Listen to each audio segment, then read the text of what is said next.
the state, federal, and local levels. And most importantly, it's the opportunity for you out there in Suffolk County to call in to express your views. It's a live phone-in show for the next 2 hours. We're at 631-451-1039, and the 1039 is the same as what you'll find on your dial, Long Island News Radio at 103.9. By the way, you can also listen in on the web at longislandnewsradio.com, so please remember that. We'll take calls in the second, third, and fourth segment of the show. We're going to have in the first segment my talk for 20 minutes where I'll be chatting about the borrowing practices in Suffolk County and Nassau as well, and how they're getting to the point of being rather dangerous. Secondly, within this segment, I want to talk about the Nevada Rancher and how it is so interesting in that it exemplifies the extremes of both the right and the left in one case. And that's going to dovetail, folks, into our conversation in the second segment about illegal immigration. And you're wondering, what's the segue? Well, stay tuned and you'll find out. But in that second segment, we have a local gentleman, Bob Pospisil, who is one of the heads of Bissett Nursery in Hotesville. And he's a guy, and that's a company that plays by the rules when it comes to who they hire. And he's going to tell you about how they are undercut by these companies that cheat the system by hiring the illegal aliens, and the fact that the federal government doesn't do a darn thing about it. Then in the third and fourth segment, we're going to have Frank Seabrook as a co-host. Frank is a publisher of the Liberty Report, and we're going to be talking about things such as Steve Israel's comments and Nancy Pelosi's comments and Eric Holder's comments, all suggesting that Republicans are a bunch of racists. Is it true? Is it not? We're going to be talking about whether the railroad workers should be giving in a little bit more in negotiations, as maybe Nassau County workers should have. Then we might talk about casinos, red light cameras, banning cigarettes to minors. Does ShotSpotter work, or is it a waste of time? And how about this Garden City administrator who had a $200,000 salary and cash outs upon his retirement of $264,000? Wow. Lot to pack into the show. Hopefully we can get to all of it. All right, let me start off with an editorial that Newsday put out early in the week, taking the present county executive to task for a lot of the red ink we're seeing in Suffolk County. And that follows an article where they noted that both Nassau and Suffolk, going back for several years, has been increasing its borrowing. And I think it's important to educate, or at least talk about the concept that not all borrowing is alike. It's very confusing for lay folk out there to hear the word borrowing. You might think it's all the same. Well, it's not. There are really three different kinds of borrowings, and it's important to distinguish them because in some cases, criticism for borrowing might be well justified, and in other cases, it may not. The three types are as follows. One, there's borrowing for capital projects. When you construct a bridge, you construct a building, or you repair them, you're putting out a lot of money, and you borrow that money and you pay it back over 20, 30 years, just like you do with the mortgage on your house. Usually legitimate unless they go overboard with what they're spending it on. Secondly, there's borrowing that occurs to meet cash flow. And this may be overdone, or sometimes it might be a necessity. But it happens when you have a balanced budget. That is, the amount of money you expect to spend is going to equal the amount that you expect to get in. But for some reason, the amount you're getting in has been delayed or stymied somewhere. So you have to borrow to get through the year on a cash flow basis. And then the final one, this is the dangerous one. This is the one that's been happening over the last 2 years, and that is borrowing for your operational costs. That is, paying your salaries is normally paid for out of the money you have coming in that year. Now what we're seeing are things such as borrowing for that. That's the dangerous stuff. So let's break this down a little bit. Let's look at capital projects. You really can't blame this county executive in office today or ones in years past for having to spend hundreds of millions of dollars on a jail that is mandated upon you by a higher level of government. And that's exactly what happened in Suffolk County, where the New York State Commission of Corrections came in and said, we want you guys to build a jail of about $250 million. And if you don't, we are going to close down your present jail and make you send all your prisoners to our upstate facilities, bankrupting the county. They put a gun to your head, and you basically have to do it. No getting around it. You can try to work with them. You spread it out. I know what we did. We cut it down. We cut it into phases. Ultimately, you have to pay for it. You have to do it. There's certain bridge repairs you have to do. There's certain buildings you have to build. So there is legitimacy in borrowing for these things. You really have no choice. By the same token, the legislature has had a history of running amok with its pork projects, its specialty district projects. And they go crazy as well on things like Suffolk Community College, which is a wonderful institution. But let me show you how the legislature got so carried away. Nassau County has a great community college, right? Everybody loves it. They go there, attracts a lot of people. Why? It's one centralized campus. It's beautiful. They put a lot of money into that one campus, and it attracts students. What's happened in Suffolk? We started off with one big campus in Ammerman and Selden. Beautiful campus. It started to decay, and instead of the legislature saying, let's fix it all up, they said, let's build 2 more campuses in Suffolk and try to match the one in Ammerman. Now, I understood Suffolk as 3 times the landmass of Nassau, and maybe you want to have some satellites on the other 2. But before you knew it, the legislature was saying, hey, we've got a brand new library in Selden. Well, we need a brand new library in Brentwood, and we need a brand new library out in Peconic on the East End. Well, guess what? They were each $35 million. But that wasn't enough. Hey, we need a new gym in Brentwood. And hey, we need a new gym out in the East End. At least Brentwood, you could say, hey, there's a lot of people there. It's highly concentrated with people, and it's going to bring in a lot of folks there. On the East End, there was supposed to be a satellite.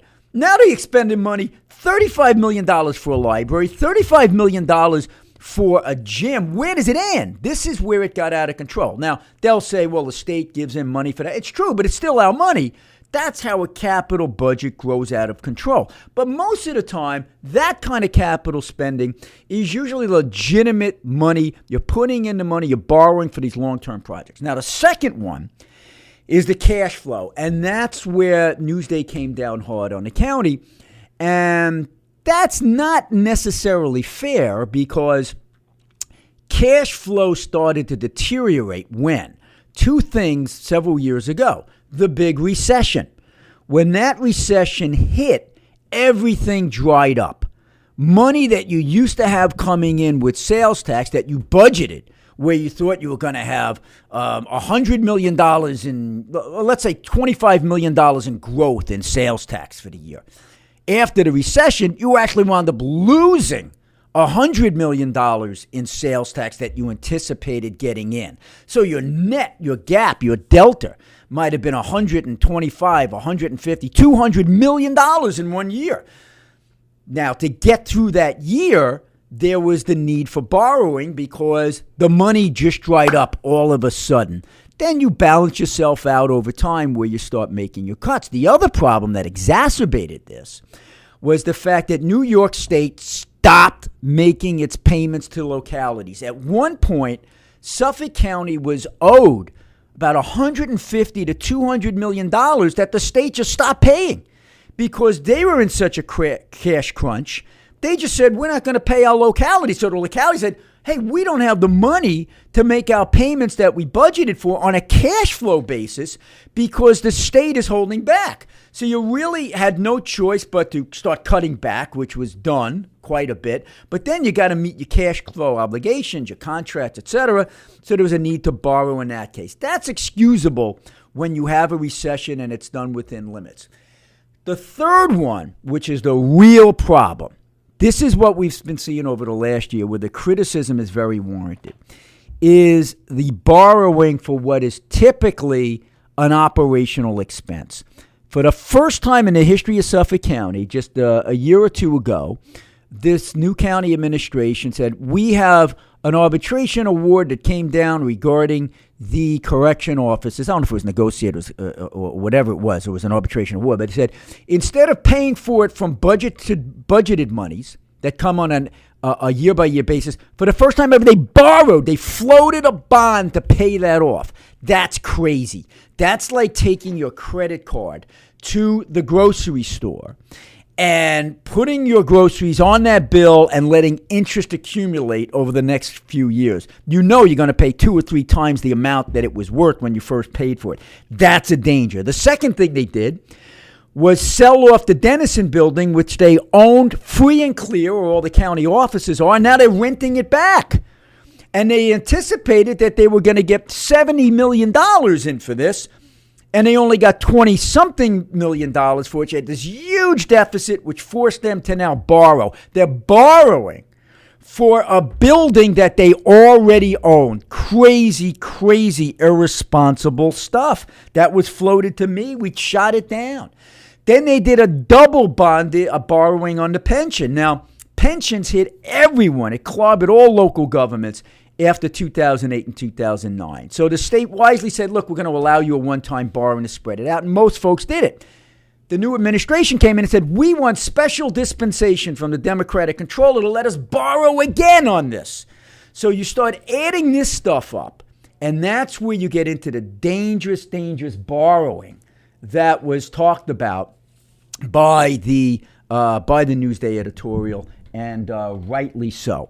But this has led to a structural imbalance in the county with all of the, with all of the contracts that continue to stay in place that we can't keep track of.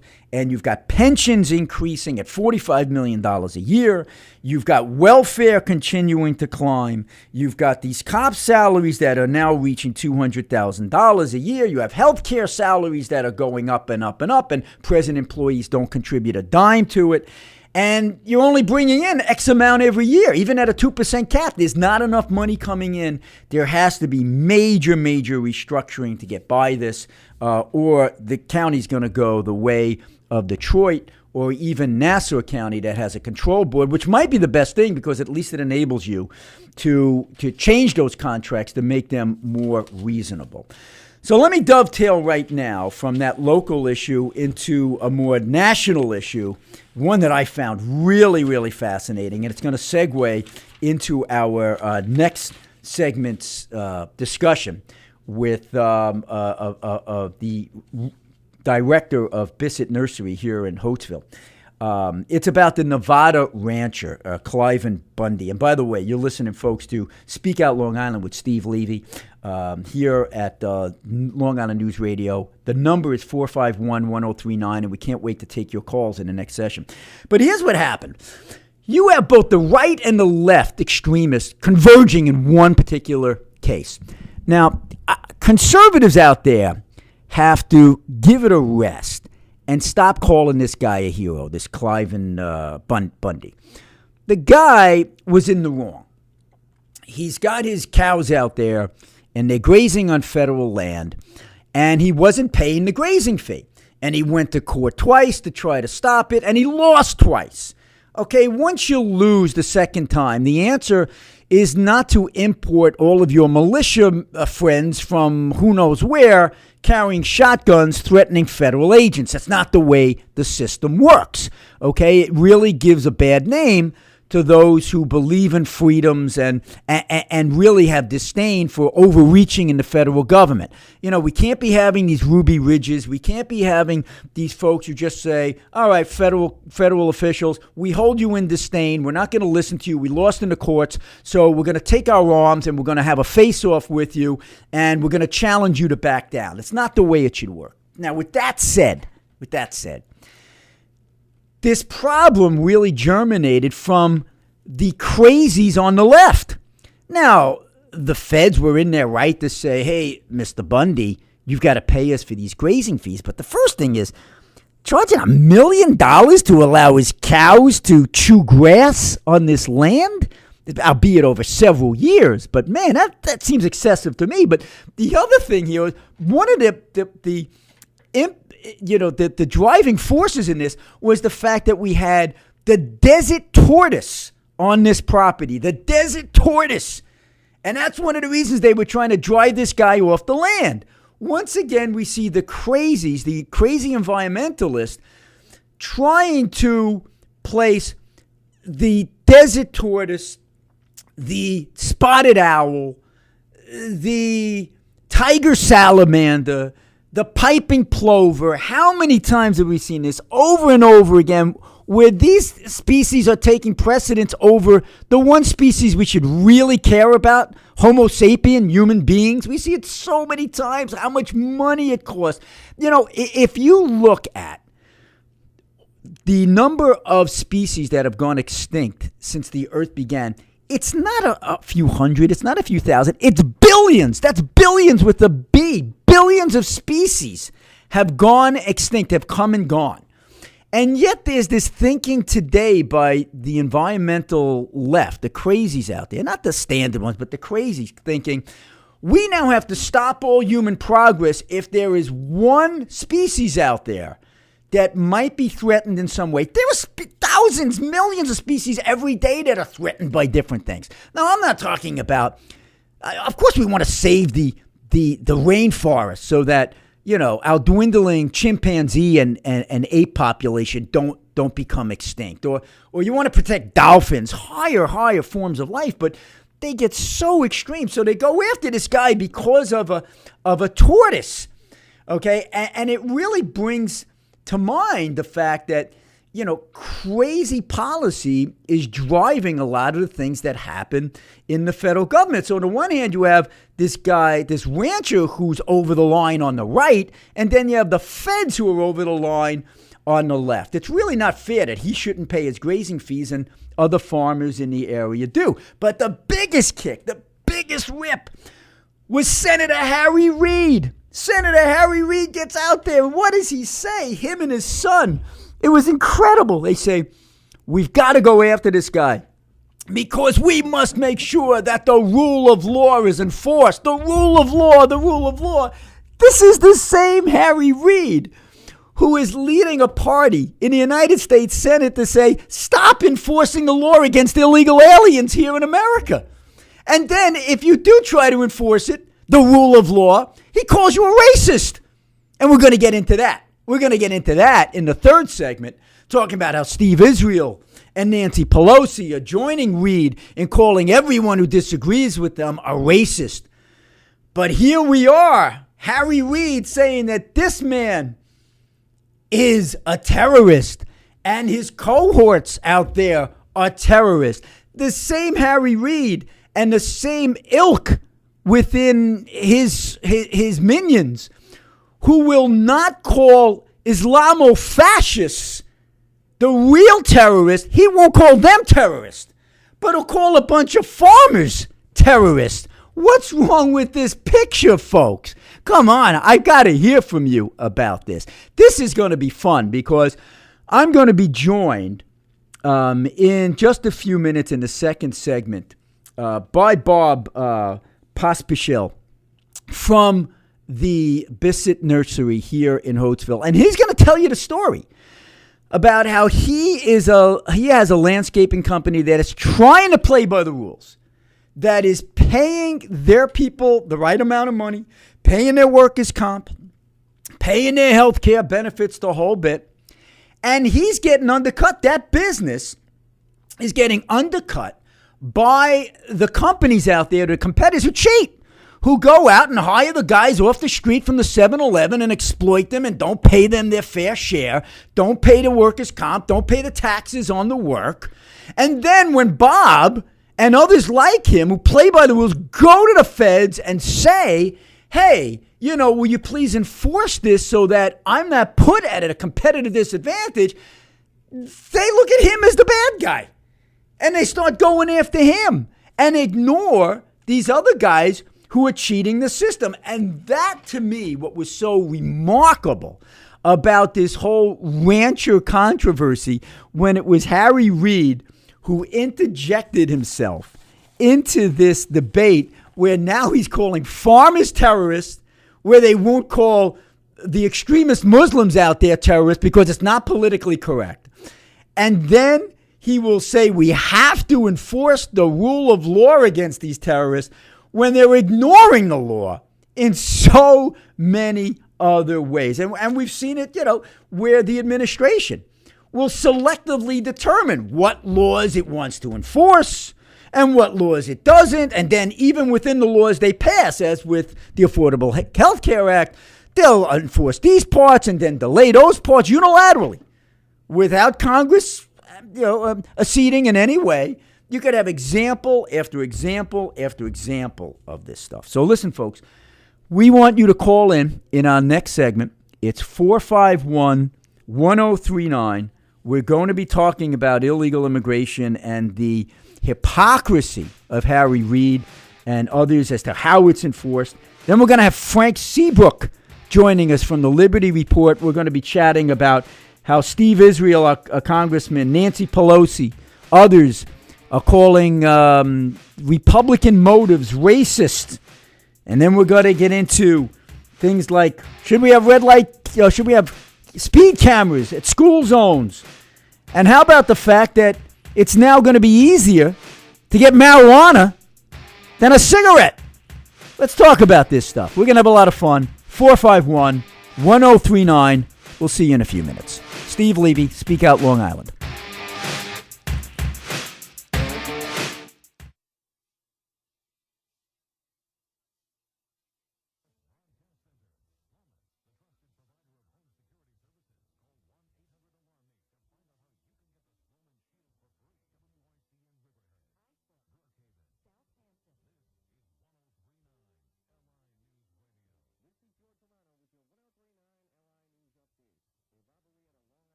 in the search for that missing Malaysian Airlines jet, a robotic sub carrying the Indian Ocean, is expected to finish up in the search area within a week after so far finding nothing. But just like right after that, the search area may be expanded. The dark tower inside the Church of the Holy Sepulchre in Jerusalem was illuminated with the flames of thousands of candles as worshippers gathered for the Holy Fire ceremony this Holy Saturday, a ritual that dates back 1,200 years. Christians believe Jesus was crucified, buried, and resurrected there. A New Jersey woman is suing the State Motor Vehicle Commission for refusing her application for a vanity plate that would have read atheist because it violates her free speech rights. She also claims she applied for Baptist and was accepted. The department says it denied atheist because it might be offensive. This is 32 years. LI News Radio traffic. 2 alleys to walk down. And in one alley, you have 4 white males, age 18 to 23, punky looking. And in this one, you had 4 black women, ages 50 to 60. 4 black men at 50. Well, you're gonna go down this one because demographically, it's not racial. It's this category is much more likely to commit crime than this one. You just profiled, all right? But it's common sense, all right? It's like, oh, well, yeah. Well, if you tell me you'd go down this one, you're either a liar or you're playing a politically correct game, okay? So, well, that's fun. Oh, no, I'm so glad you came by. But Ellen was so into it when we were chatting over we this. had some interesting discussions ourselves. She was getting into the business itself. Right. Explained to her, some of our issues. But promote, the nursery, promote the hotel, whatever. Weave it in any way you want to do it, Hey, we just built this big extension. We're going to be catering and all. We do it all the right way, so do it any way you want to do it. So it's a 22 really million. Try to educate the people a little bit. Right. There's so much misinformation out there. And That's especially what's going on. how you try to do the right thing, and then they come down on you. Like, you're starting to get investigated. And the guys who are cheating, they just look the other way. They don't want to deal with it. So, you have an incentive to cheat. Because you cheat, you're making more money, you're putting your competitors at a disadvantage, and they leave you alone. You do it the right way, you make yourself a target. As I always say, they try to enforce the regulations. They don't want to enforce the law. I like that. Okay. What's your official title over there? I'm president He's the president of all three? of the nursery equipment and then the CFO, and so with the hotel and the aquarium. I do all Is the it? financial support. What's the official name of the aquarium and It's Atlantis? actually, Atlantis Marine People know it. Long Island Aquarium. We're in the process of changing it. I'll tell you later why, because of Atlantis. And it's a Hilton hotel? Hilton Place. This is like Courtyard by Marriott and Marriott. They're two different. Right. Well, I'm hoping the phones will come in. Like I said, when it's a nice day like this, they're out there playing, I drove over here and I tell you, everybody's on the road. Yeah. They've been cooped up for a long time, these folks, Such a slow start to spring. And I'm going to mention, by the way, we did reach out to some liberal groups.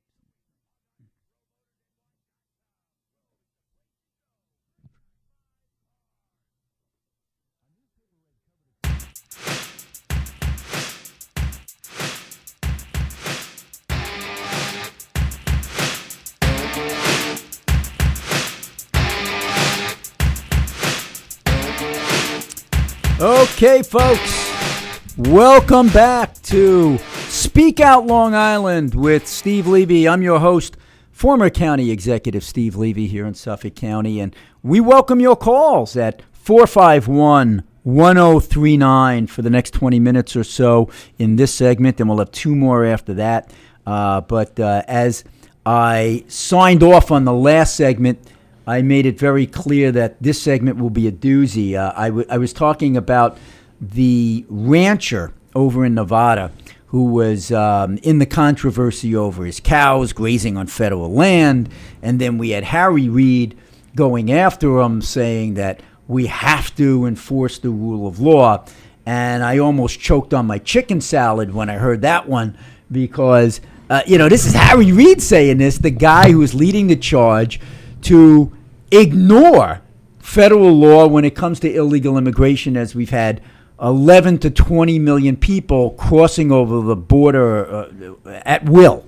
And, over the last couple of weeks, I ran into a few people, and the guy I thought about having on the show more than anybody else was our next guest, and that's Bob Pospisil, who is the president of Bissett Nursery right in Hotesville, and also the CFO for a place that the folks in our audience know about very well, and that's Atlantis Aquarium in Riverhead, and also the adjourning Hilton Place Hotel. So, Bob, it's a pleasure to have you as a first-time guest on our show and Speak Out Long Island. And I should mention as well your unbelievable resume. Folks, when I went into Bob's office a few months ago, blew my mind. You know the show Top Gun, the movie with Tom Cruise? Well, Bob is a Top Gun. He is a guy who trained and taught as a Top Gun instructor. So this guy's got a resume that'll just blow your mind. Welcome to the show, a real American hero. Yeah, thanks for having me. So, Bob, when you were telling me the situation that you were going through with your business, trying to play by the rules, it's the landscaping business, the nursery business is notorious for utilizing illegal immigrant labor, undocumented, whatever you want to call it, folks who are not on the books. And my contention as to why this was always so unfair, a number of reasons. One, it's terrible what it does to neighborhoods where, you save your money all your life to buy that beautiful house in suburbia. And then before you know it, there's 2 or 3 houses on your block or in your neighborhood that are stuffing 30 or 40 men into a single family home. So what the heck's going on in my neighborhood? That's number one.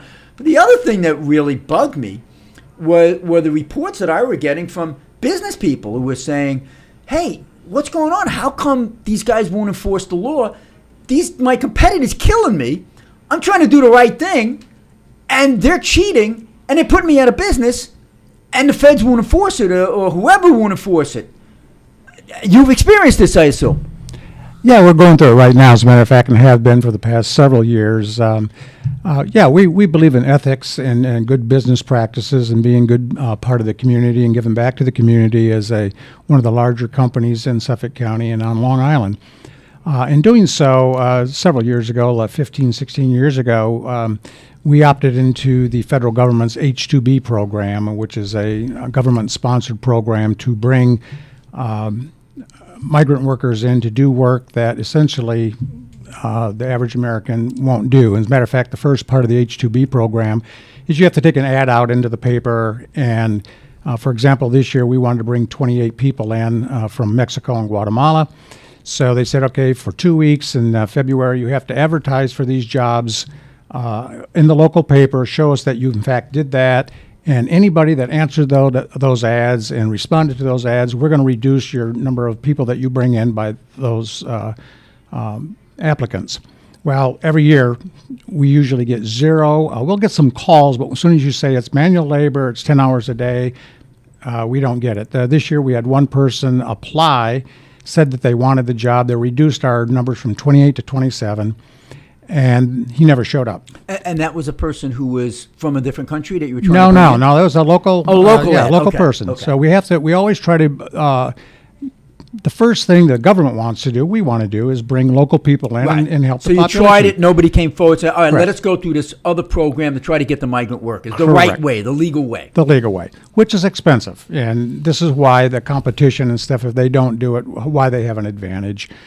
Costs us roughly between $15,000, $17,000 per year to bring these in, if we're lucky enough to get them, because there's a cap on it. There's only 33,000 people allowed to come in under this.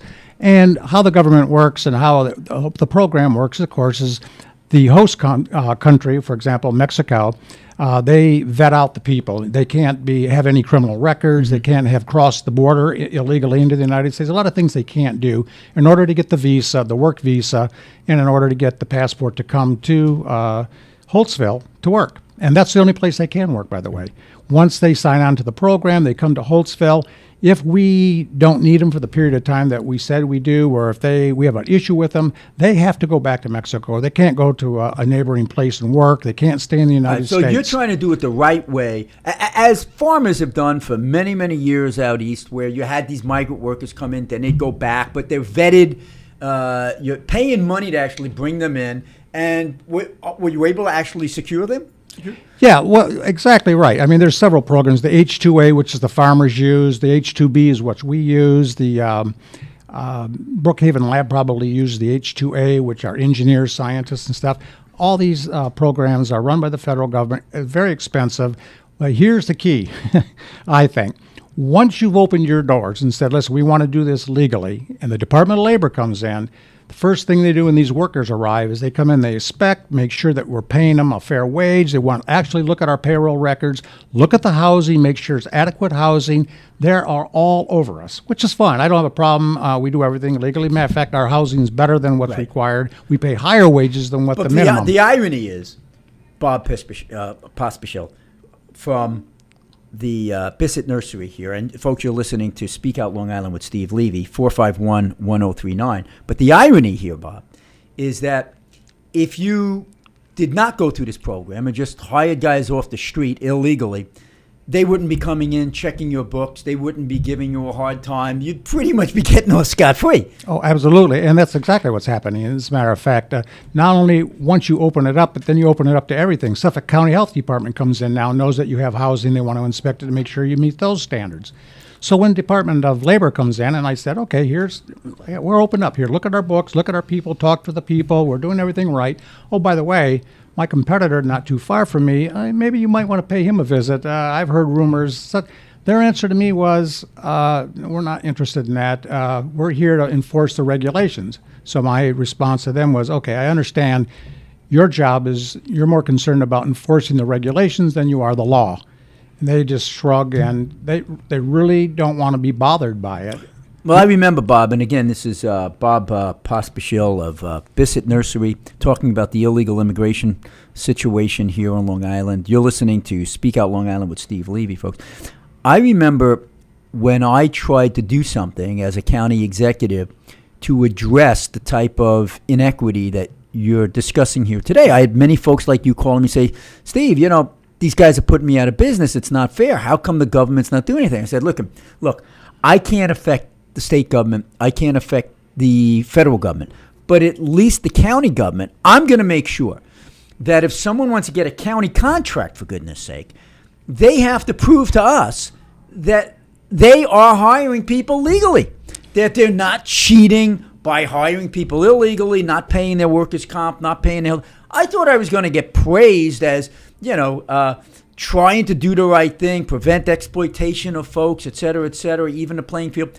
Got murdered by the media and these crazy left-wing advocates who were basically saying, you're racist, you're xenophobic, you're anti-immigrant, you're anti-Hispanic. Anti-Hispanic? What are you talking about? I just want to make sure that a company like Bissett that's trying to do the right thing isn't put out of business by the guys who cheat, and you guys in the federal government are giving a competitive disadvantage to the cheaters and hurting the guys trying to play by the rules. And this is what you experienced. Oh, absolutely. And I'm glad you brought that last point up, because here's something that recently happened, and this happens all the time.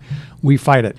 I won't name names, but we like everybody else, bid on these contracts, and we had two bids that we recently lost, and one of the items on the bid, it says, have you ever done any of these things? Have you ever had a lawsuit against you for mistreating people? Well, if you just mark no on there, nobody follows up on that. Well, one of our competitors happens to have a class action lawsuit in place right now for doing just that, not paying overtime wages, goes on and on.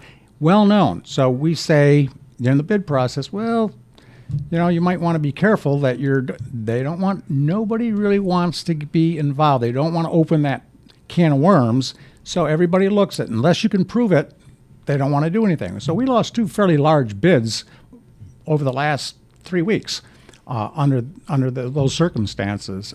But.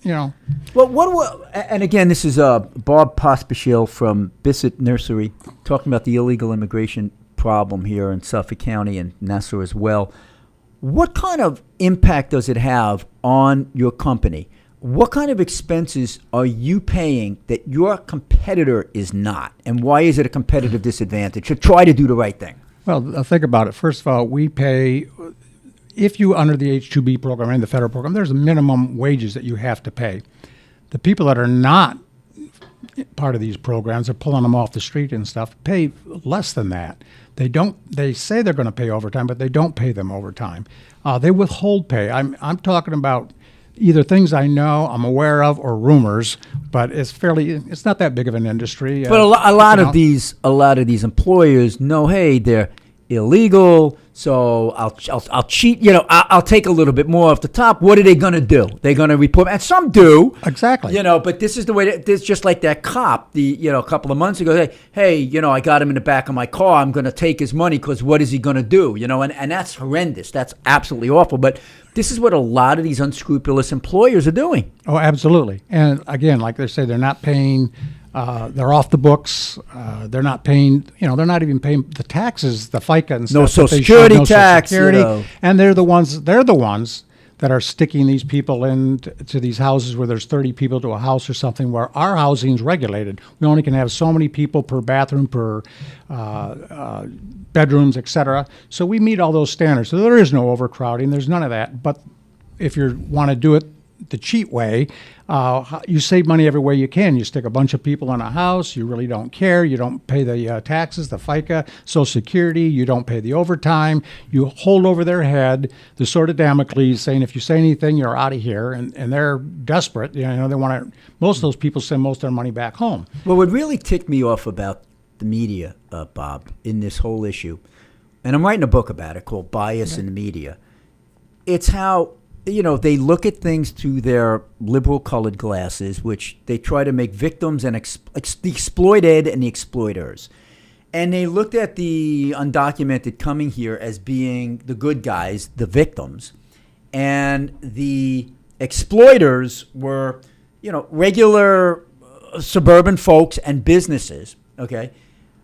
And in some cases, it was true that the unscrupulous businesses who were hiring them were somewhat exploitive, but they were calling homeowners exploiters. Homeowners they just didn't want to live with 40 people next door. And when I started to look into this and help Brookhaven Town close down a house, I kid you not, there was a 900 square foot house in Farmingville, which is right adjacent to Hotesville, where you guys are, and you've seen it, these bungalows. 2 and 3 bedroom bungalows were absentee landlords, and they stuffed as many people as they could in there. And it was a fire trap. It was horrible. We had to close this place. Somebody was going to die in this place. So we do. And instead of the media saying, congratulations, someone closed this thing down and stopped ruining these neighborhoods and exploiting these people, they basically called us racist and xenophobic and practicing an ethnic cleansing, in that we were anti-Hispanic because we were closing down a house with 60 men. I'm not exaggerating. It wasn't 6. It wasn't 16. It wasn't 40. It was 60 men in a 900 square foot house. And no one in the media was writing about the perspective of the homeowner who lives next door.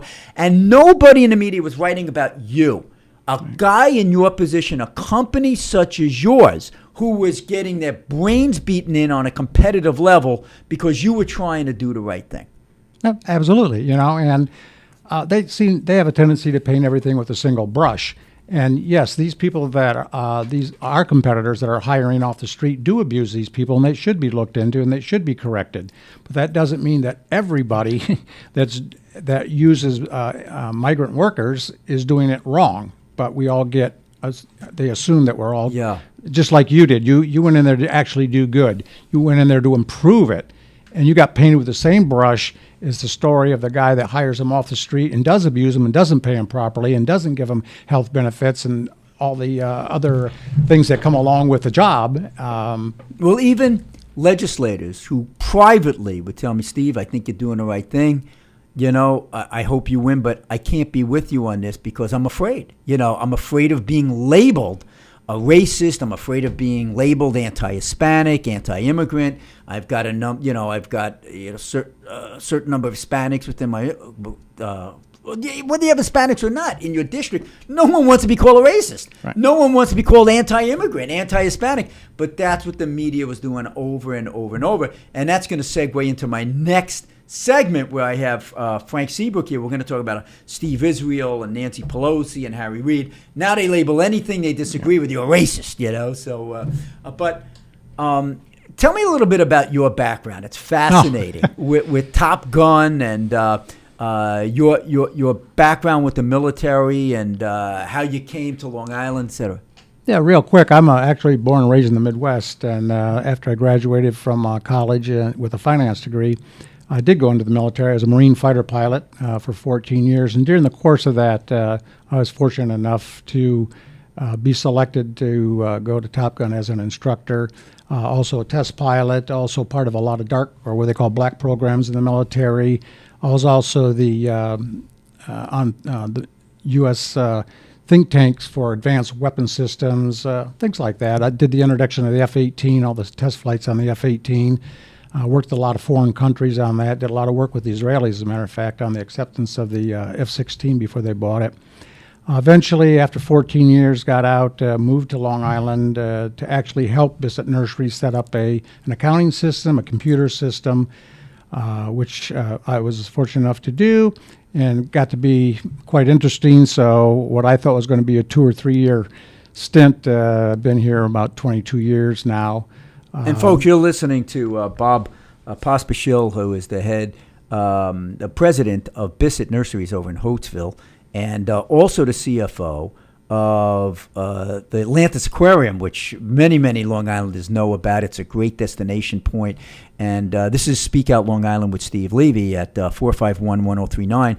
And you guys actually expanded out there at the aquarium with a hotel right next door, correct?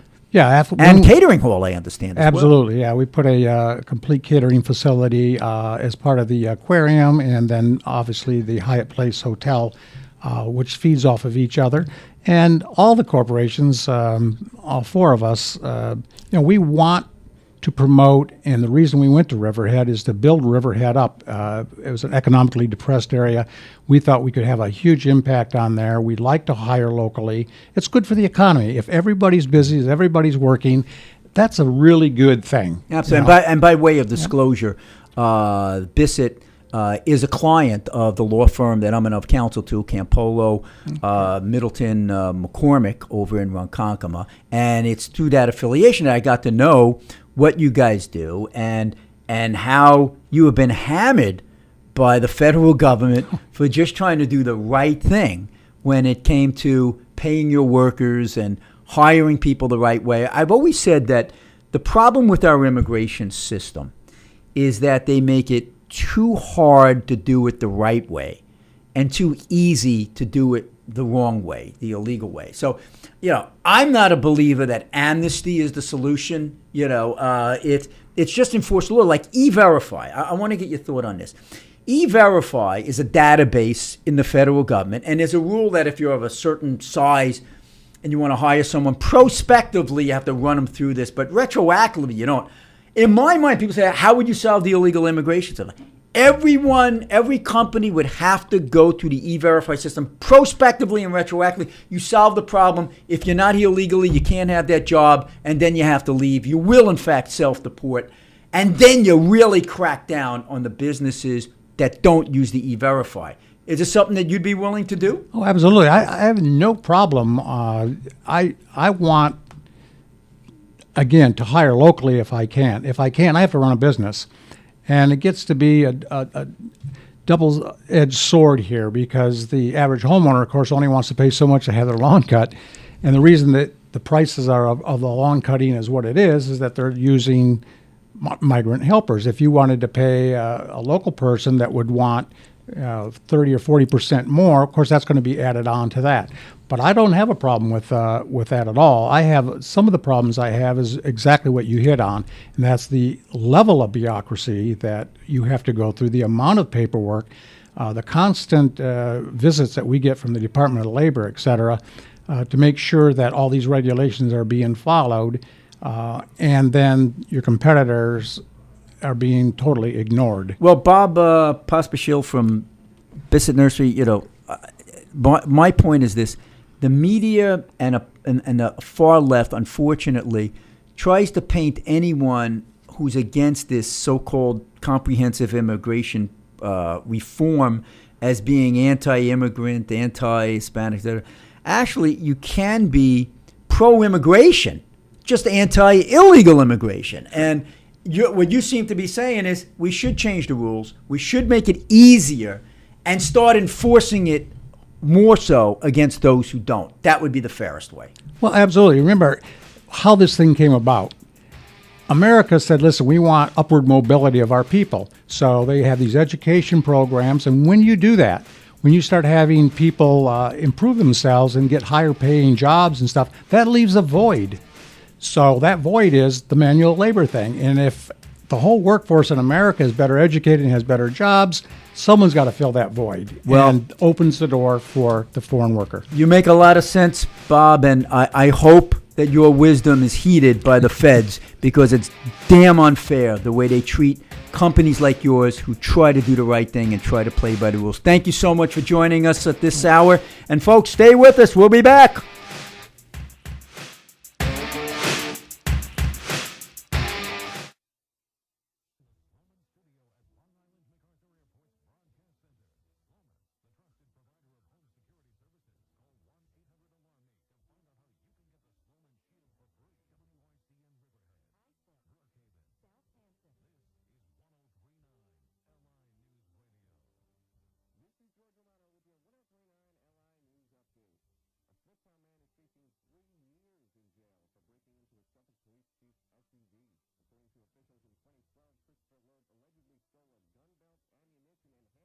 latest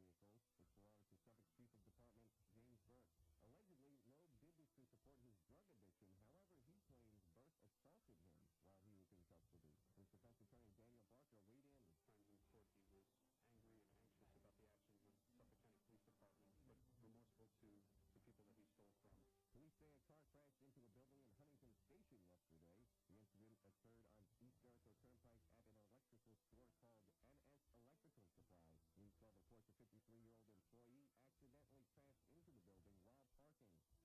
I'm Karen Chase.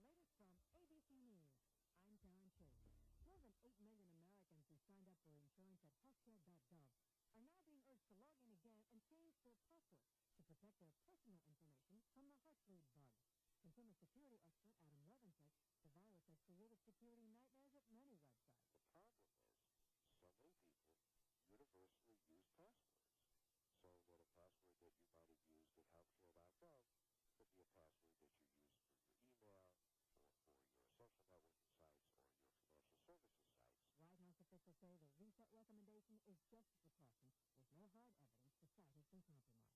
The captain and crew of a capsized South Korean ferry now face criminal charges. ABC's Jonathan Head is in Hingel's custody. The captain's been arrested as have two of his junior officers. He's been charged with taking the boat too quickly through a narrow passage, making a dangerous turn, and failing to organize a proper evacuation. He's defended himself, saying the sea was so cold and the current so strong that he wanted to wait for rescue ships to arrive. But he is being prosecuted. He faces those charges, and until they can retrieve the hull, until they can get a better look at it, we still don't know what caused the ferry to tip over and capsize.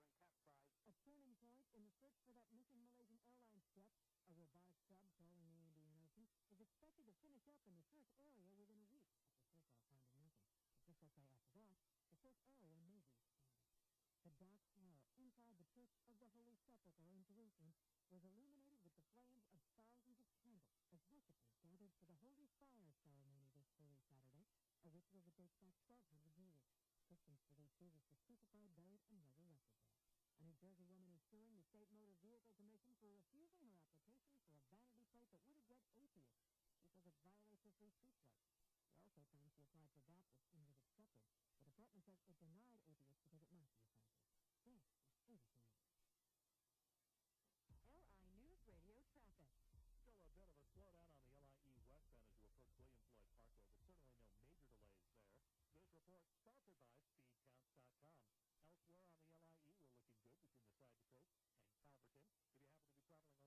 This report sponsored by SpeedCounts.com. Elsewhere on the LIE, we're looking good between the side to coast and Calverton.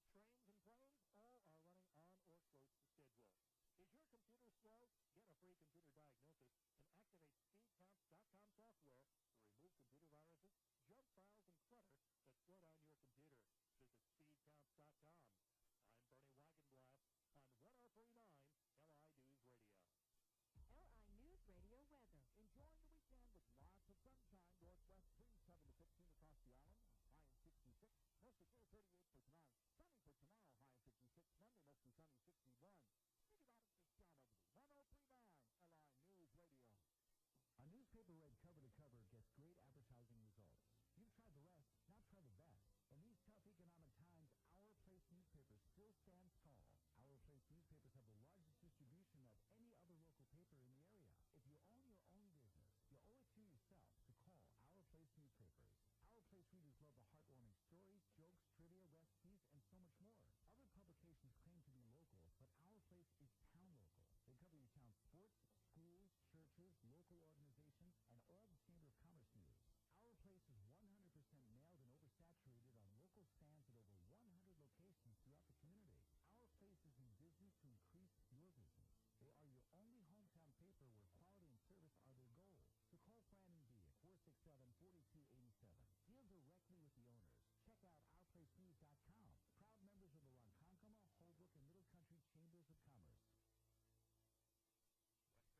Call 877-403-9970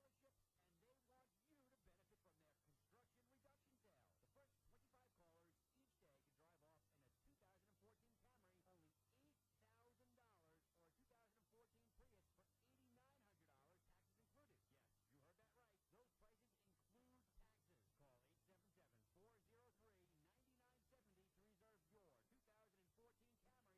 you twice. Call or stop in now for this unbelievable offer from Westbury Toyota. They're expanding their dealership and need to make room. Be one of the first ones to drive off in a 2014 Camry, only $8,000,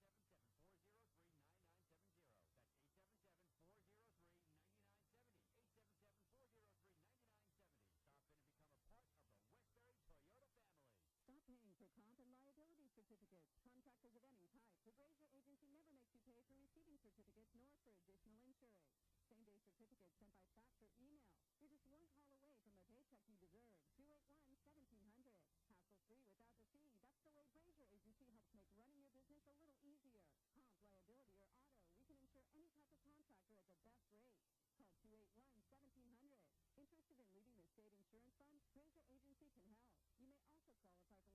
safety groups that pay back dividends, including any type of contractor. Get pay-as-you-go workers' comp staying with your current insurance company or going with one of ours through our exclusive payroll product. Claims or a high-experience mod, call us for comp options. Control your audits with the best payment plans available through pay-as-you-go comp.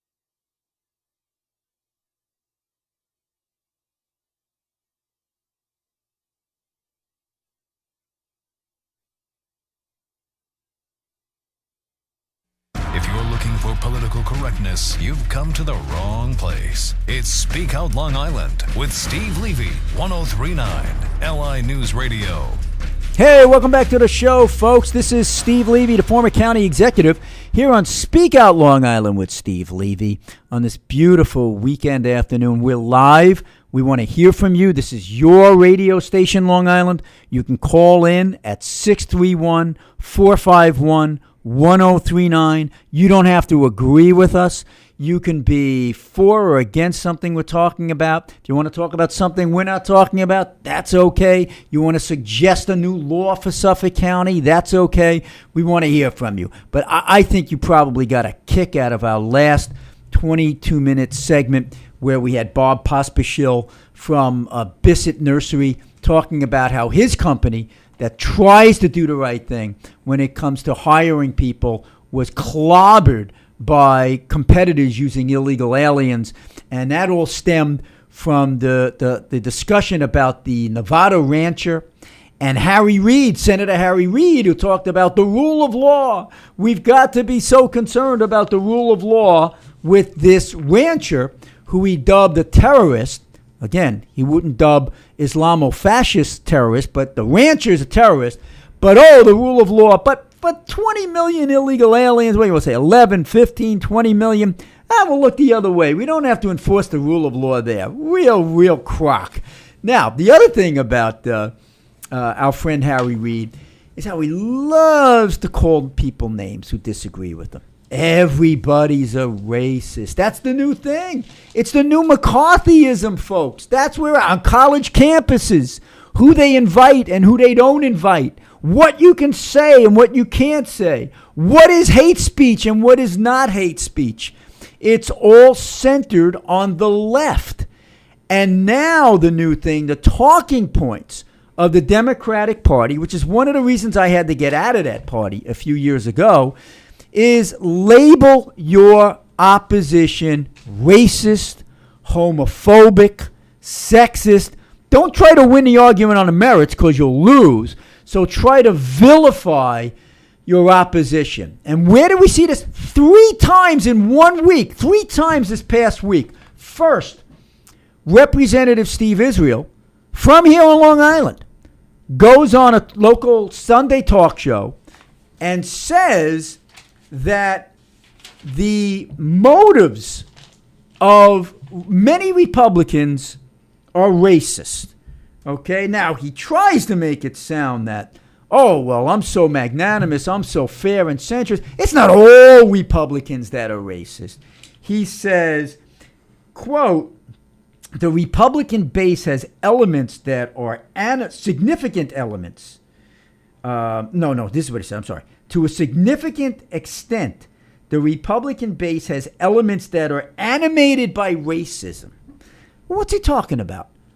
Wanting to secure your borders? That's racist. Wanting to balance your budget? That's racist. Wanting to keep taxes under control? That's racist. I mean, what exactly are you talking about here that's so racist? Requiring that a person not have forged documents when they seek to vote? That's racist. Lot to talk about here. But in that same week, we also had Nancy Pelosi, who came out and said, opposition to illegal immigration, again, is racist. And she said the following, quote, I've heard them, being Republicans, say to the Irish that if this were you, this would be easy. What the hell is she talking about? Who is she talking about? This is nuts. Then in the same week, you had the Attorney General basically saying, did you see the way I was treated? And he said this before Al Sharpton's group, strongly intimating that it was because of his race. He denied that, but the facts seem to speak for themselves in that situation. But boy, Frank Seabrook, we've got something going on here that seems to be talking points from the Democrats. Paint your opposition as racist, as homophobes, as sexist, et cetera, et cetera, et cetera.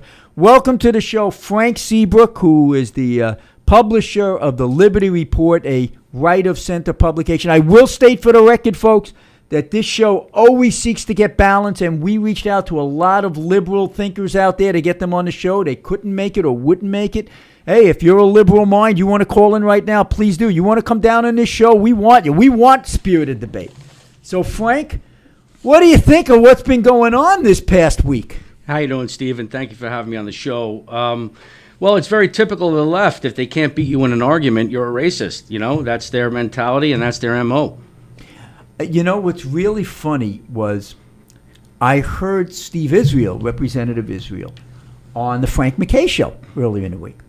And he was talking about how his father was very, very left.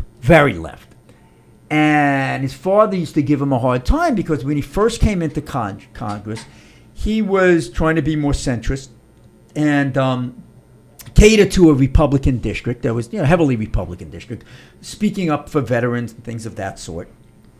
And he formed, he was part of the Blue Dog Democrats, which was these centrist Democrats in the form of Bill Clinton, And boy, you're not seeing that anymore. I know it happened a few years ago. Do you remember, Frank, when Kirsten Gillibrand got appointed Senate, Steve Israel was threatening to run a primary against her. And I always wondered what made him back down. I really think, I've got no proof of this, I think what happened is they promised him a leadership position if he backed off. And he got his leadership position. Whether it was because of that, I don't know. I think it was. My own undocumented opinion on that. And now what you see is the talking points and following, that line that here's what you say to go up against the Republicans right out of Nancy Pelosi's playbook. Have you seen this shift as I have? And what do you think of it? I mean, do you like being called a racist if someone disagrees with you? No, I do not. Steve Israel's slander of millions of decent Americans who happen to disagree with him is an all-out, too typical example of how Democratic leaders routinely respond to Republican critics. The examples are endless.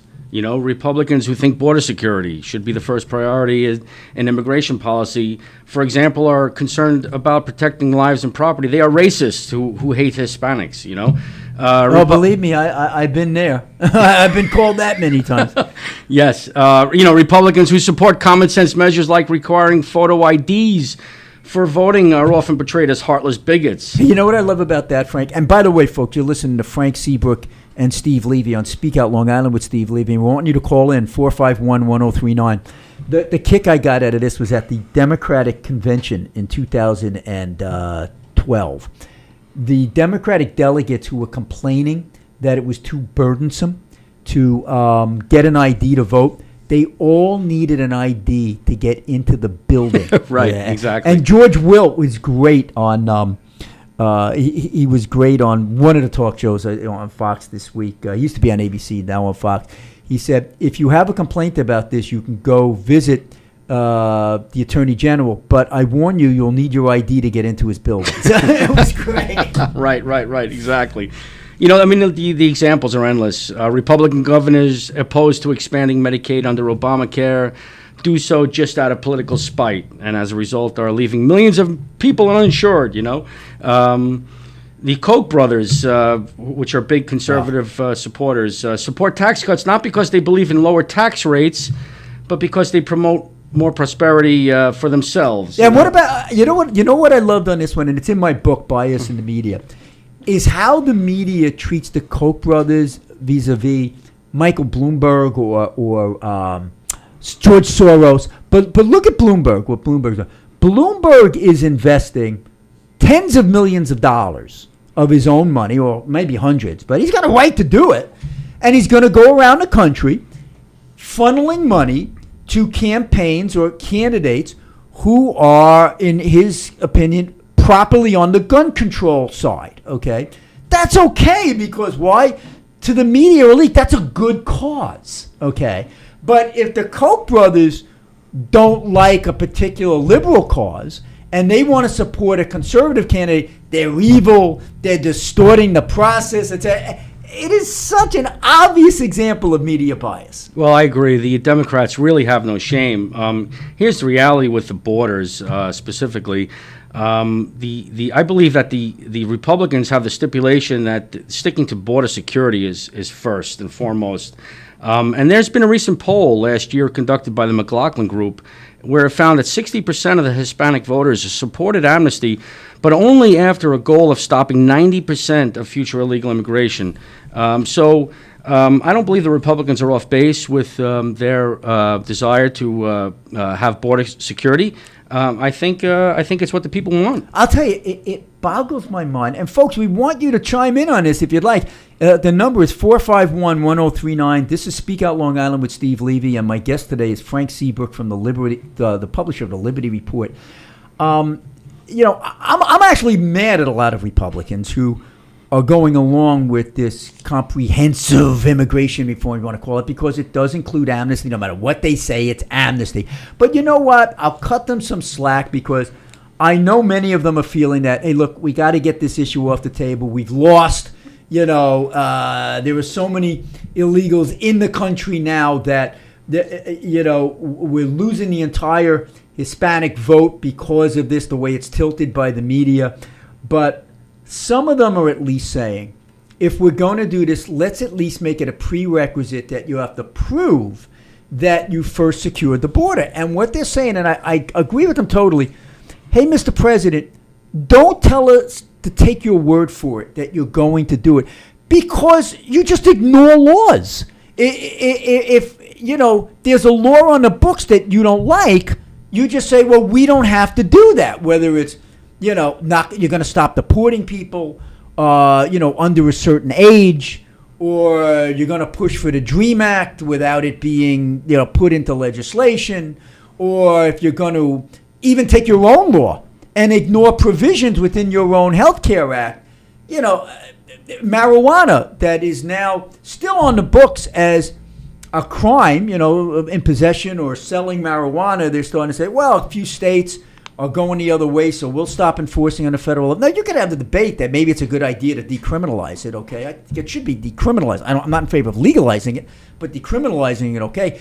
But does he have the right to say, hey, we don't want to do this anymore, because the public mood is, hey, get Congress to say that, But Yeah. I can understand where folks are saying, we don't trust you to actually, we want to see it first, and then we'll believe it. Well, no group of people should be allowed to circumvent the laws that other people are forced to obey. It just seems that alone is inherently racist.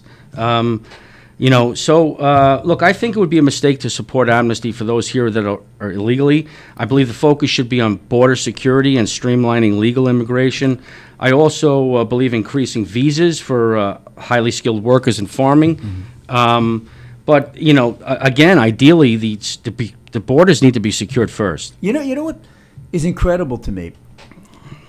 The president who ran on a platform in 2008 of hope and unity. I mean, remember, he was saying, we're not red states, we're not blue states, we're the United States of America, we have to come together as one. In reality, in practice, he is he has definitely been the most divisive president of the last century. Without a doubt. Yeah. Pitting one group against another. Man against woman. Women, you are victims, you are being exploited. White against black, brown, white against brown. You're victims of racism by, white males. The folks who are, unemployed, you are victims of those who are successful and those who are wealthy.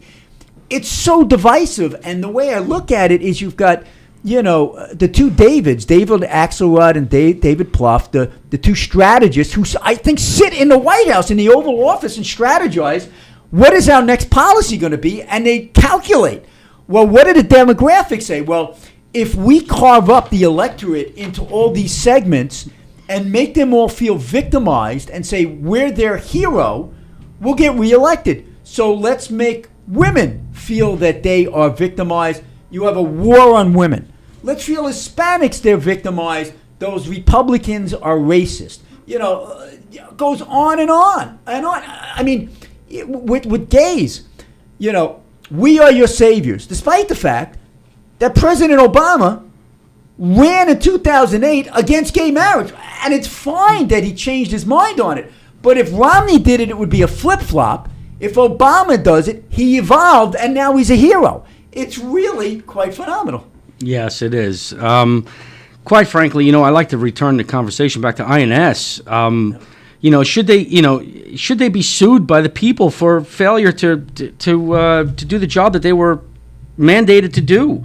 I do think there are some border agents who are actually suing these ICE agents, Immigration and Customs Enforcement. They actually have a litigation right now claiming that the federal government has been ordering them against the law to not enforce the law. So they've been telling them, these guys that you just apprehended, you cannot prosecute them for X, Y, and Z. And they're actually suing, saying that we're being hampered to do our job. Very interesting. Yeah, and in fact, that recent high-profile case of the border guard that was assassinated by illegal immigrants. I forget his name, unfortunately, but he was forced to fire beanbags out of his gun to support our borders. He was given beanbags as his ammunition, which is really a disgrace to our national sovereignty. Yeah, but one of the things they're playing on now too is the whole income inequality concept. It's very interesting. When you go around to the average folks and you ask them, do successful people pay their fair share? And everybody says, no. And then when you tell them, okay, here's some facts. Did you know the top 1% that everybody hates, they pay anywhere from 37 to 50% of the overall tax rate.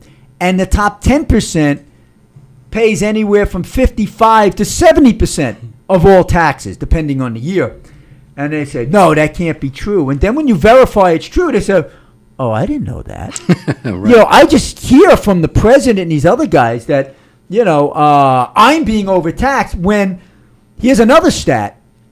The bottom 50% pay zero tax when all is said and done. After they get their money back, zero tax in the bottom 50%, and over 50% from the top 10%. Well, the tax, the top bracket is certainly paying their fair share. There's no question about that. But having said that, and returning the conversation back to immigration, I believe there has to be some kind of system set up where we create a legal path for the undocumented that are here to become documented. Whether that includes some kind of penalty or not. I'm not saying amnesty. I don't believe that it's fair for the millions of people that have immigrated to this country and have followed the rules. But there has to be some kind of system, and I don't know what that would be. But there has to be some kind of way. I certainly don't support rounding up, thousands of people. It's not practical. No, it's not practical. But I'll tell you this: I might disagree with you a little on that, because I'm going to actually agree with Mitt Romney. He got his butt kicked when he said people will self-deport, and they will if they don't have a job anymore. They'll self-deport, and how do you make sure they don't have the job anymore? If you enforce E-Verify the way it should be enforced, the major database, you shouldn't have a job if you don't have your papers properly, and you would self-deport. So on the one hand, I agree with you. It's just illogical to say that we're going to be able to, put people on buses and deport 20 million away. But there's something we can do with self-deporting. Well, E-Verify is great, but it's putting the onus on the private employers, and quite frankly, that should have been on the INS initially, And but shouldn't an employer have the onus of making sure that you're hiring the right the person has the legal papers, and before they would be able to say, well, I don't know if it was forged or not. But now there's no excuse with E-Verify. Well, I to a certain extent I agree, but again, these private industry should not be placed with the burden of verifying citizenship or not. I believe that's the government's job. I hear you. Hold on for 1 second, Frank. Yeah. We have Ron from Suffolk County, Calverton, calling in. Ron, welcome to the show. We only got 2 minutes left in this segment. Hey, how are you gentlemen doing today? Very good. What's on your mind, Ron? Well, you were talking about marijuana, and I would like to see more research done before we get millions of people hooked and not know the long-term effects like we did with cigarettes. But my question to you is, how do both of you feel about medical marijuana? Well, I'll take a stab at that first. And then, we only got a minute left in this segment, Ron. When we're done with this, if you still want to chat about this or other issues, I want you to call back in about 7 minutes when the commercials are over. We'll get you back on. But for me, medical marijuana, it makes sense. If you're a cancer patient and you're in pain and it's the only way, why deny that person if it's really going to help them? It helps them with their glaucoma, fine. The problem is in a lot of these states, it just became a ruse where they were now opening up marijuana stores and the accessibility just increased dramatically. And what you're seeing now is the use of marijuana going up pretty heavily. So on the one hand, you want to say, well, you're adults, you can do what you want with it. But the irony to me, Ron, is that it's soon going to become easier to go get marijuana than it is to get a cigarette, which is now politically incorrect. It's politically correct for marijuana, politically incorrect for a cigarette. Give me a 10-second response, then we'll get you in the second half. You still with us, Ron? All right, so listen, Ron, call us back in the next half. Frank, hold your thought. I want to hear your thought on medical marijuana in the next segment. Folks, we want you to call in, just as Ron did, at 451-1039. Speak Out Long Island with Steve Levy. We want to get you back in this next segment where we're going to talk about speed cameras at schools. We're going to talk about casinos in Suffolk County, Shot Spotter, and so much more. Come on back to us.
Here's the latest from ABC News. I'm Karen Chase. With the discovery of the latest 4 victims, the death toll is now up to 33 from a capsized South Korean ferry. ABC's Jonathan Headquarters. Officials are continuing the difficult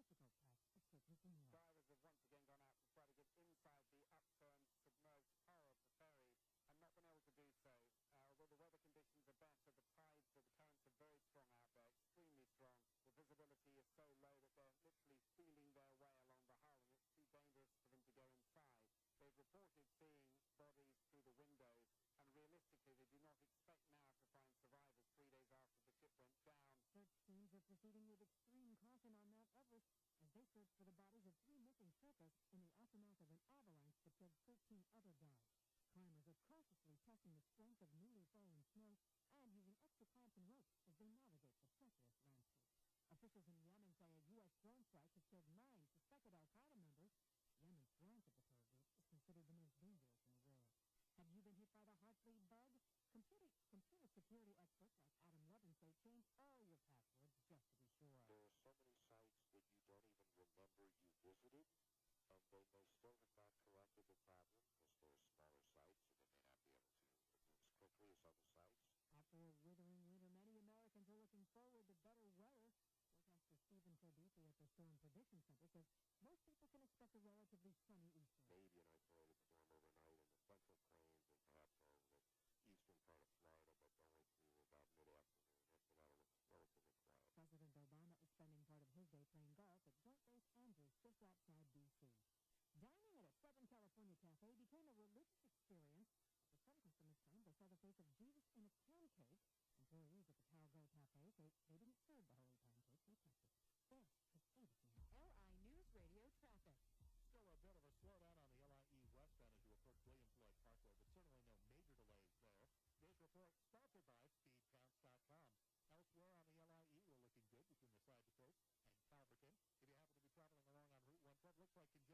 Still a bit of a slowdown on the LIE westbound as you approach William Floyd Parkway, but certainly no major delays there. This report sponsored by SpeedCounts.com. Elsewhere on the LIE, we're looking good between the side to coast and Calverton. If you happen to be traveling along on Route 112, looks like congestion is building now between the LIE and Sunrise Highway. That's both northbound and southbound. Folks on Sunrise Highway, eastbound and westbound traffic is in good shape. Trains and planes all are running on or close to schedule. Is your computer slow? Get a free computer diagnosis and activate SpeedCounts.com software to remove computer viruses, junk files, and clutter that slow down your computer. Visit SpeedCounts.com. I'm Bernie Wagenblatt on 103.9 LI News Radio. LI News Radio weather. Enjoying the weekend with lots of sunshine. Northwest breeze 7 to 15 across the island. High in 66. Mostly clear 38 for tonight. Sunny for tomorrow. High in 56. Monday mostly sunny 61. Maybe that is just John Overby. 103.9 LI News Radio. Everyone likes double, especially boat owners. With marinas on Peconic Bay and Long Island Sound, Strong's Marine delivers double all season long. For starters, you can back your boat at one place and enjoy the benefits of both, including our new restaurant and pool. Plus, double the North Fork locations put the Hamptons and Connecticut within easy reach. Double your fun this season. Dock with Strong's Marine. Sign up soon and get up to a $500 fuel credit. Visit strongsmarine.com for info. Don't miss College Connection, brought to you by St. Joseph's College, every Sunday morning at 7:30 a.m. Your guide to finding the right college for you. That's every Sunday morning at 7:30, right here on LI News Radio. Hi, this is Craig Fiorentino, president of Craig James Financial Services in Melville, and host of It's All About Retirement. Join me each and every Saturday morning at 10:30. Any questions regarding your retirement needs, please give us a call, 631-393-2888. The widely used testosterone gels, patches, and injections that are heavily marketed for low sex drive, fatigue, and anti-aging benefits are not as safe as you think. If you or a loved one use the drug testosterone and suffered a heart attack or stroke, you need to call the Rolls House Law Firm now. You may be entitled to money damages. Call 800-817-8345 to find out if you qualify. That's 800-817-8345. Call now. Prescriptions can be filled anywhere. Bart's Pharmacy fills the script while you wait. Bart's is fast, reliable, and dependable. Bart's Pharmacy can even compound a prescription. A compounded prescription can only be filled at Bart's on Montauk Highway in East Mauritius. Ask your doctor to call Bart's for all compounded prescriptions. Bart's Pharmacy is also located on Sunset Ave in West Hampton Beach and coming soon on Montauk Highway. Yeah. If you're just talking to me, Okay. you know. What, I sound like I'm reading? Yeah. Really? Okay. All right. Trying my hardest. Don't overtry. Yeah, okay. Don't overdo it. We're having a conversation. That's what people want. They want to be in a three-way conversation. You want to talk about the marijuana thing? If the guy calls back? If he calls back, yeah. That's why my husband James and I created the Total Transformation, a step-by-step program that shows you how to fix the worst behavior problems and get your child to respect and listen to you again. No matter what the behavior, defiance, backtrack, angry outburst, disrespect, we can help you. 30 seconds. I want to talk about entitlements, and benefits, and mandatory arbitration, all that stuff. The May 8th meeting of our... you know about that thing with Fitzpatrick, the May 8th thing? Not really, no. Okay. No. The I could mandates add to bill. it, but Yeah. yeah. Get into that a little.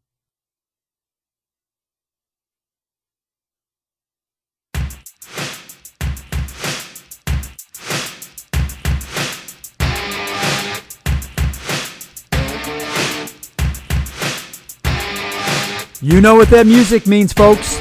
It's Speak Out Long Island with former County Executive Steve Levy here at MacArthur Airport at the studios of LI News Radio 103.9 on your dial. That's 103.9 FM. You can listen to us as well on linewsradio.com on the internet anywhere in the country. And we are very happy to have you listening with us in our last segment. You're welcome to chime in, call us on anything we talked about in the last three segments, anything you want to talk about in the last segment, 451-1039. I am so happy to have as my guest, as I did in the last segment, this segment as well, Frank Seabrook, the publisher of the Liberty Report, Right of Center Report. Thank you, Steve. Great to have you. By the way, I want to say this to the audience, Frank. I do invite liberals to be on my show. I like to get that balance. One of our standard bearers, Dave Spritzen from the Progressive Coalition, couldn't make it this week. We reached out to a few others. They couldn't make it.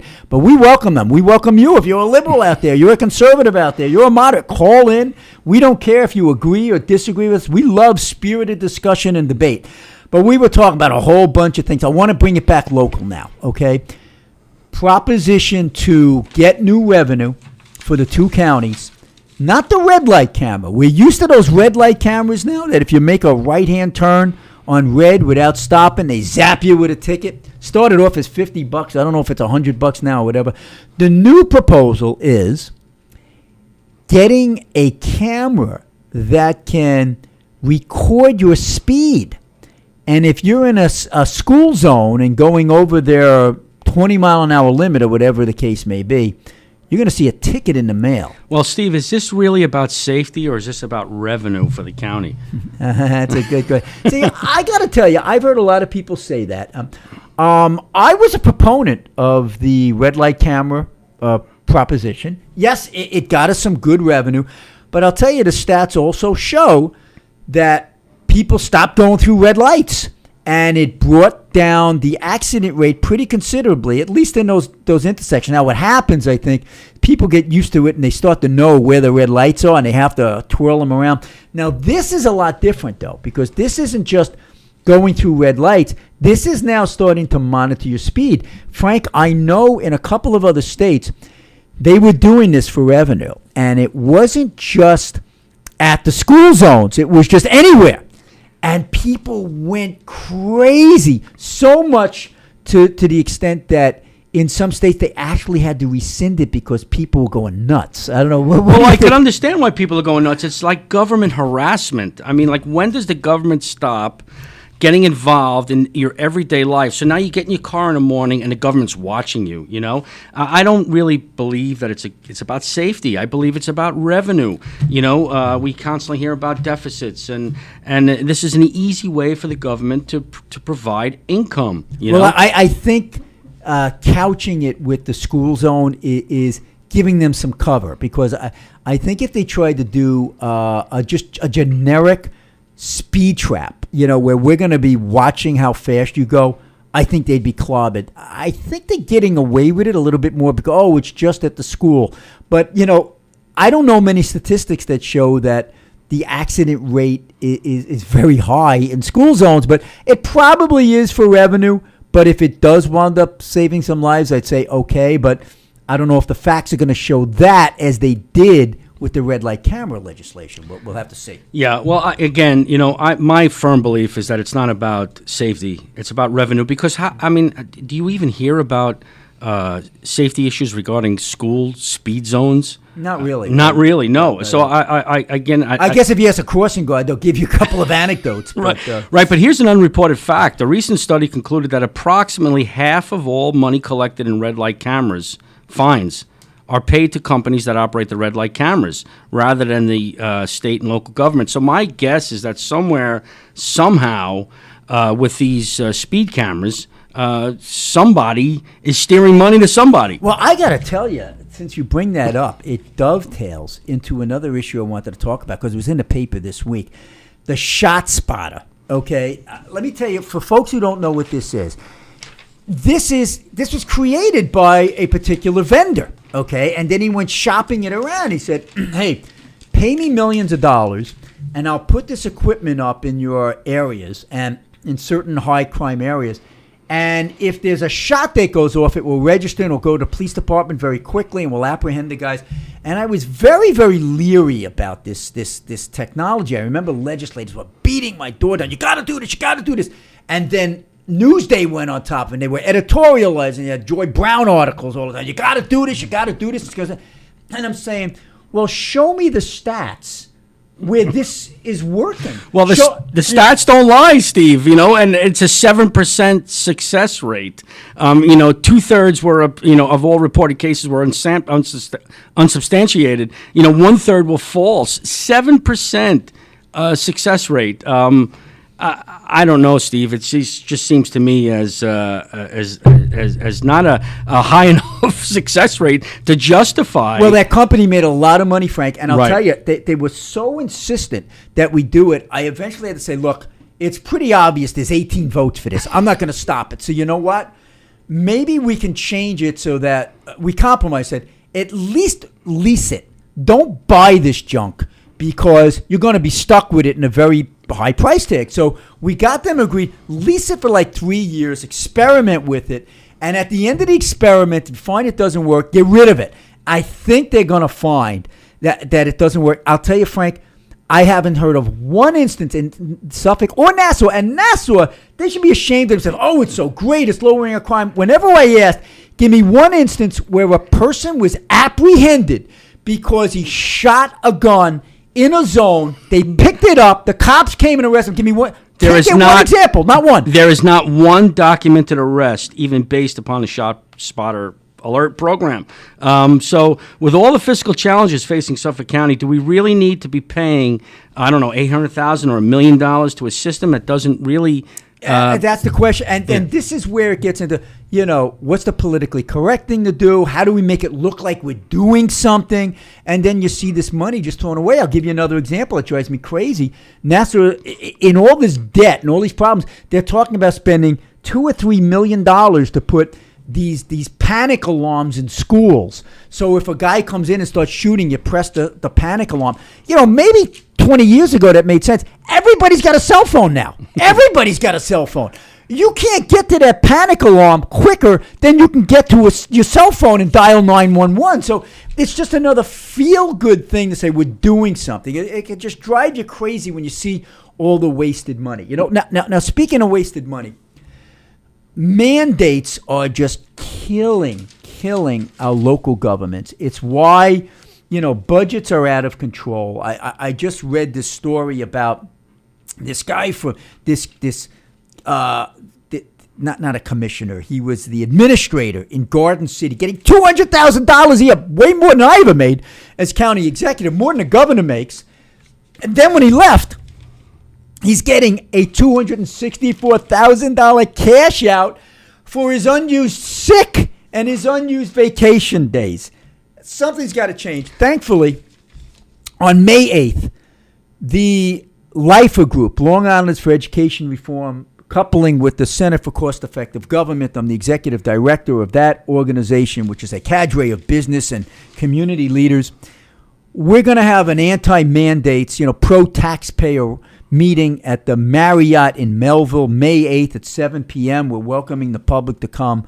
But this is what we're seeing, these crazy cash outs, these crazy salaries, whether it's in the police department or these administrators, and getting all these sick days and then getting paid for it. You're in the private sector, Frank. You get paid for these sick days when you retire if you don't use them? No, I don't. In fact, I'd like to point out that I was in the public sector, back when I was in my younger years. I was a New York City police officer from 1984 to 2004. And I've seen many contract negotiations regarding my own salary and things that I was personally involved with, and it just seems to me that I remember back in the early '90s, Mayor Giuliani coming in and giving us zeros, because it was. You didn't have arbitration at that time. Well, that's why you guys were not paid like Suffolk and Nassau. No, we had the option of going to arbitration, but that was only later. I think New York City did not have mandatory arbitration until just like this past decade. But all I know is that we were always talked against going through binding arbitration because we could lose this, we could lose that as a union, So what I'm saying is I don't understand, especially coming out of the Great Recession of 2008. Again, we got zeros in the early 90s.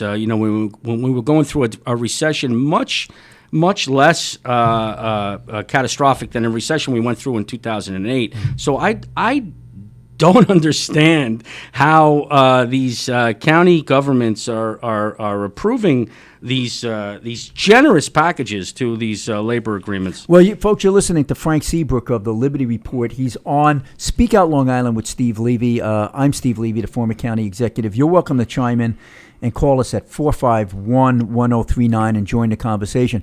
But Frank, as a retired New York City cop, you have to get it as a stake in the heart every time you see some of these pensions in Long Island law enforcement. I mean, people think that all unions are the same, all pensions are the same, all public workers are the same. They're not. They're very, very different. New York City cops are not overpaid. They never were overpaid. No. Your pensions are pale in comparison to Nassau and Suffolk, where they've had arbitration, and some of these pensions are $125,000, $150,000 a year, in part because they can put the overtime into the last years, and then you get all the sick time. Now, when you retired, I don't think you were paid for your unused sick time. You used it or you losed it, as they say. Yeah. We had an unlimited sick program where, God forbid you were sick for whatever reason, you had to go to see a department surgeon, and then you had to get an approval for having time off based upon that sickness.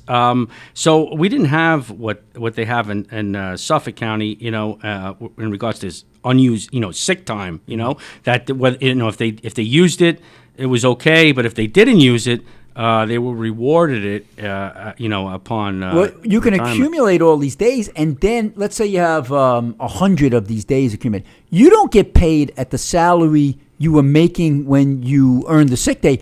You get paid for all of them at your top salary in the year that you're retiring, where your salary is probably twice what it was. Yeah. 3 times what it was when you started, 4 times what it was. So it's a system that's unsustainable. It's going to collapse upon itself, which is why Assemblyman Mike Fitzpatrick has put in this mandate relief bill that calls for the cap on arbitration awards. It calls for changing the pension system so that it's now a defined contribution rather than a defined guaranteed benefit.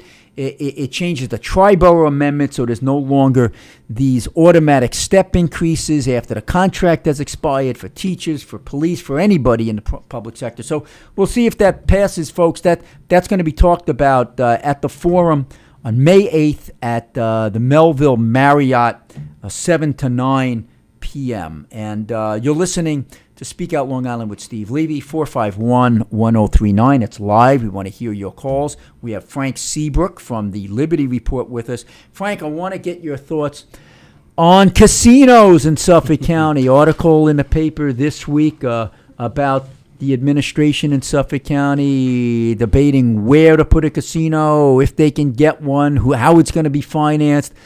It seems like a fait accompli. Good idea, bad idea to you? I think it's a good idea. I think that anything that brings investment to Suffolk County at this point in time, I think would be a great for local businesses by attracting near and far visitors. I think the last or the location that they're speaking about is the old Medford movie theater on exit 64. Yeah, I think it's 64. Yeah, I mean, what's there right now? A broken glass, a dilapidated building, and so I support the program. Folks should know it's just for slots. You're not going to have blackjack. You're not going to have roulette and craps. But that was part of the deal when the governor allowed for the big-time casinos, 4 of them in upstate. He limited to upstate. He threw a bone to Long Island by allowing the 2 counties to have some slots, and that should generate a great deal of revenue. My theory is this. I think gambling can be dangerous, and when it was once restricted to Vegas and Atlantic City, I'd say leave it there, don't spread it. But now it's on the internet, baby. You can get it everywhere. So if it's going to happen everywhere, if you can go to Foxwoods, if you can go on a boat at Freeport, we might as well get the revenue for it and keep it right here. Well, why not? Why not? If the revenue is there, not that I'm looking for revenue for government, but at the same time, why should the people of Suffolk County who are paying an average of $10,000 to $12,000 a year in property taxes, if this could provide some kind of relief to that? Hopefully they'll use it to actually reduce property taxes, unlike the lottery, which, by the way, does go toward education. But which is a myth that it doesn't. But instead of it reducing your property taxes, they just threw it in the pot and spent it as extra money. And, expenses went up, but your taxes didn't go down. Hey, hold on for 1 second, Frank, because we've got Mike from Manorville who wants to chime in and give us his thoughts. Hi, Mike. Welcome to the show. Thank you, Steve. I was hoping you guys would talk about this casino in Suffolk, and I'm glad you did. I wanted to just say I'm for it. But what scares me is government can't run the only legalized gambling system we have now, which is OTB. They can't run that, and that's bankrupt, and we're letting these guys choose. And I just read in Newsday that a county executive doesn't like the contract, and he's going to chime in with his 2 cents. Is this going to be, as a former county executive, is this going to be another debauchery? Just a whole debauchery of government trying to run something that they have no business running. Well, you are darn right that everything they touch pretty much turns to garbage, with a couple of exceptions, like the Veterans Agency. Though then you look at Walter Reed and you say they screwed that up pretty bad too. But the reason, Mike, you're so right that OTB is such a disaster is because it's not their money, and they filled it to the brim with patronage, with these high salary do-nothing jobs. And I don't want to overgeneralize, because a lot of people in OTB who really work hard and are doing it the right way, but you have so much extra fluff in there because, why? They don't have to come up with a profit. It's not their money. They don't go out of business if they run a deficit. Now what are they talking about? They're talking about going bankrupt. Why not just let a guy like Steve Wynn come in and just run the whole thing, privatize it, and instead of trying to, here it is again. They're bankrupt OTB, and now we let these guys, the same guys, go out and negotiate a casino for us. Are we losing our minds? Well, you're right. And before that, remember, any type of gambling that was allowed in the state was with the Indian reservation. So the Indians were actually running it. Now, they were making money hand over fist, but they were not going to waste money. And what would happen is, had the government get the money, they would take a piece. They would negotiate like 25% of the revenue, for instance, that gets generated would go into the government coffers. But that's better than having government run it, where they're just going to stuff it with patronage. I don't like it being restricted to the Indians. I like the idea of the private sector. Let them run it. They'll run it efficiently, and then just say that the taxpayers will get a piece. Right, just take a check. But why do we have to let them involved? Did they screw us with the way the money that's spent on the lottery? How are our school taxes not zero? Exactly. What are they doing? Exactly. That money that was supposed to be a dollar for dollar reduction wound up just being extra money in the pot. And the other problem with the government running these things, Mike, it's not far behind. Far behind unions. Now you'll have the union running the casino. Forget it. It's over. I'm sure they're going to have the Suffolk County Police doing security, and that we're going to be paying for that too. So it's just ridiculous. As much as I'm in favor of it, I just think we're letting these guys that have to put in their hands. Don't you think they have their hands in this candy jar, that they just know what's going to happen? They're going to get filthy rich, and it's going to be full of patronage, and it's going to be another disaster that the taxpayer is going to end up having to clean up. I'll tell you, Mike, I think it was Bloomberg or some other people who said, who in the world can screw up gambling? I mean, the mob made, tons of money over there. How do you, the odds are with you. You cannot lose if you are the house. Leave it to government that are one entity that can lose. The only legalized form of gambling in New York State, you have a monopoly on the legalized form of gambling, and you go bankrupt. What does that tell you? We're letting these guys go out and negotiate a contract, for a casino coming in, and now you can see Steve Ballone's got his 2 cents in, and they're all arguing. And I love this. Ballone puts his people on the committee to go pick this contract, and now he's arguing here like the contract. Yeah, it looks like a bit of a bait and switch here. I don't know all the details, but if I were a private entity who was told this is what you have to do, you sign on a dotted line, you start doing, say, oh, wait a minute now, we want to renegotiate this after the fact. If I'm Delaware North, I am running for the hills. I am running for the hills. I'll tell you, interesting stuff here. The conversation on this, Mike, on casino gambling, it's just beginning. I hope to God it works out to our benefit here on Long Island. It doesn't become another boondoggle like the lottery where the best of intentions went south. The jury is out, but we're going to stay on top of it here on Long Island News Radio. I hope you stay on top. I hope you stay on top of it, Steve. Thank God you got this radio show and you're speaking the truth. Thank you. Thanks for chiming in, buddy. And Frank, we got a minute left. I want to thank you for coming to the show. Any parting shots? Well, Steve, thank you for having me on the show. It was really a great opportunity to reach out to Suffolk County, and quite frankly, I never did radio before, and it was really a great experience. I'd like to shout out to my wife, Anne-Marie, who 27 years ago agreed to become my wife. I want to thank her for that. But I love you, hon. But getting back to speed cameras really quickly, I know we got 30 seconds left. First was red light cameras. Now it's speed cameras. Mark my words, in the not too distant future, you're going to see surveillance cameras through facial recognition technology issue summonses for jaywalking. And you're going to see satellites issue homeowners summonses for barbecue emissions. Wow, you're speaking to the libertarians out there, Frank. When and where does it stop, Steve? Well, let's make that another topic for another show. Thanks for joining us, Frank. Thank you, ladies and gentlemen out there joining us. We'll see you next week on Speak Out Long Island with Steve Levy.